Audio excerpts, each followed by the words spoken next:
মরিয়ম আলাইহিস সালাম ডাকতে বলে, বাবা ঈসা আমার জন্য কিছু ফল আনো, আমার ফল খাইতে মন চায়, আমার জন্য কিছু ফল আনো। ফল আনতে চলে গেলেন হযরত ঈসা আলাইহিস সালাম। আজরাইল আলাইহিস সালাম হাজির হয়ে গেছে।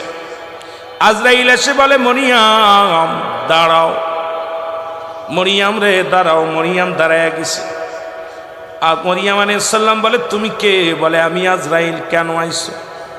মা গো মা, মরিয়ম শোনো, আমার আল্লাহ তাআলা হুকুম দিয়েছে, আমার নাম আজরাইল। আমি প্রত্যেকটা মানুষের কাছে আসবো, তবে ইমানদারের কাছে সরাসরি আসি, বেঈমানদের কাছে আমি সরাসরি আসি না।